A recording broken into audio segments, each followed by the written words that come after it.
আসসালামু আলাইকুম। আশা করি আপনারা সবাই ভালো আছেন। আজকে আরেকটা বিষয় নিয়ে আলাপ করার জন্য আপনাদের সম্মুখে হাজির হয়েছি। বিষয়টি হচ্ছে পিএইচডি প্রোগ্রাম এবং মাস্টার্স প্রোগ্রামে ইন্টারন্যাশনাল ইউনিভার্সিটিতে অ্যাডমিশন প্রসঙ্গ। আমাদের দেশে অনেক ভাই-বোন আছেন যারা ইউনিভার্সিটির গ্র্যাজুয়েশন কমপ্লিট করার পরে হায়ার ডিগ্রি কমপ্লিট করেননি বিকজ অফ আপনাদের প্রফেশনাল লাইফ, জব অথবা বিজনেস পারপাসে আপনারা ব্যস্ত থাকার কারণে হয়তো হয়ে ওঠে। এবং পাশাপাশি আপনারা হয়তো চিন্তা করছেন যে দেশের বাইরে দ্বিতীয় কোনো দেশে মাইগ্রেট করার চিন্তা ভাবনা করছেন। তো সেই ক্ষেত্রে আপনারা অনেক সময় যেটা করেন যে অন্য দেশে জব ভিসায় বা ওয়ার্ক পারমিট ভিসায় যাওয়ার চেষ্টা করেন। সেই বিষয়টাতে আসলে অনেক জটিলতা বা অনেক কমপ্লিকেশন ফেস করতে হয়। সেই বিষয়টাতে আমরা না যাই। আমরা এখন যে বিষয়টা নিয়ে কথা বলবো সেটা হচ্ছে যে আপনি যদি আপনার ক্যারিয়ারটাকে দেশের বাইরে ডেভেলপ করতে চান এবং আপনি দ্বিতীয় কোনো দেশে মাইগ্রেট করতে চান, সেই ক্ষেত্রে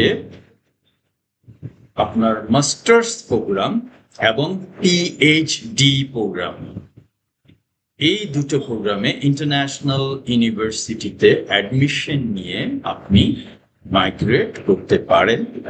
সেই ক্ষেত্রে আপনি চাইলে আপনার পরিবারের সদস্যদের, বিশেষ করে যদি হাজবেন্ড হয়ে থাকেন আপনার স্ত্রী সন্তান, আর স্ত্রী হয়ে থাকলে আপনার হাজবেন্ড এবং সন্তান সবই আপনি মাইগ্রেট করতে পারবেন স্টুডেন্ট ভিসায় আপনার পিএইচডি প্রোগ্রাম এবং মাস্টার্স প্রোগ্রামে অ্যাডমিশন কনফার্ম করে।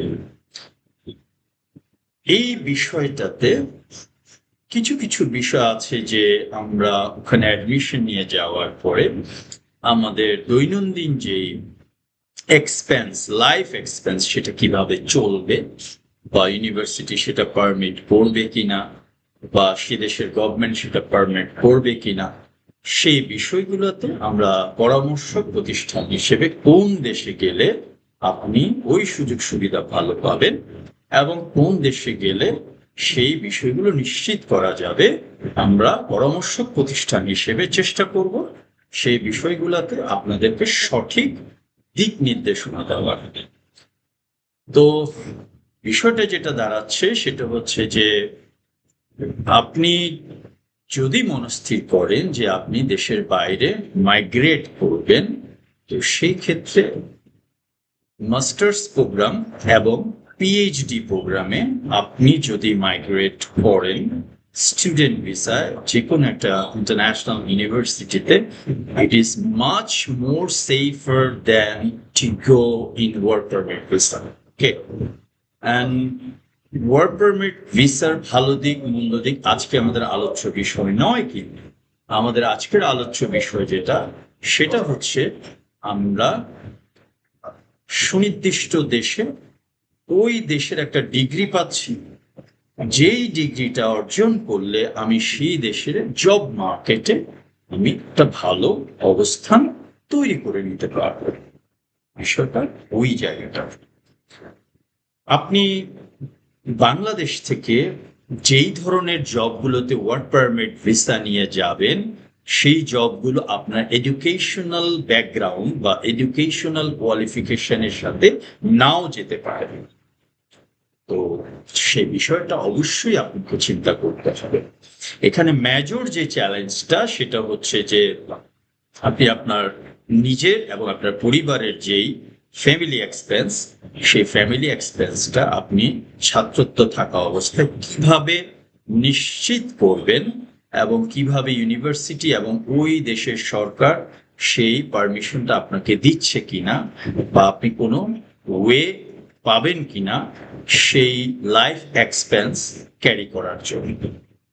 তো সেই জায়গাটাতে আমরা পরামর্শ প্রতিষ্ঠান হিসেবে চেষ্টা করব আপনাদেরকে ভালো পরামর্শ দেওয়া।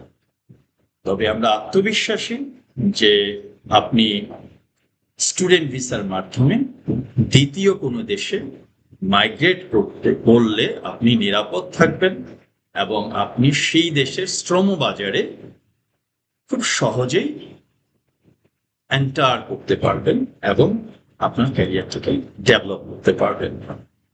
তো আশা করি আমার শ্রোতা ভাই বোনেরা আপনারা আমার কথা বুঝতে পেরেছেন, আপনারা আমাদের সাথে যোগাযোগ করবেন।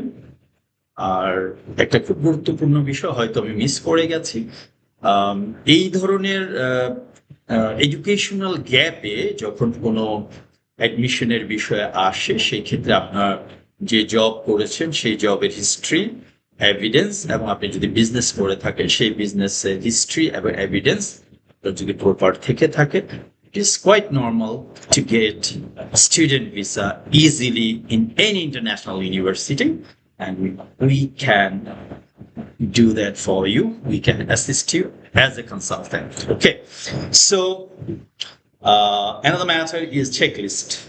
We already provide the checklist in our another post in our page. Please go there and see the checklist and get ready the papers and documents. Just you need to add there the job details evidence and the business details evidence. Okay, so আশা করি আপনারা আমাদের সাথে যোগাযোগ করবেন, আমরা আমাদের সর্বোচ্চ চেষ্টা করব আপনাদেরকে সহযোগিতা করার জন্য। আজকে এই পর্যন্তই, ভালো থাকবেন, আল্লাহ হাফেজ।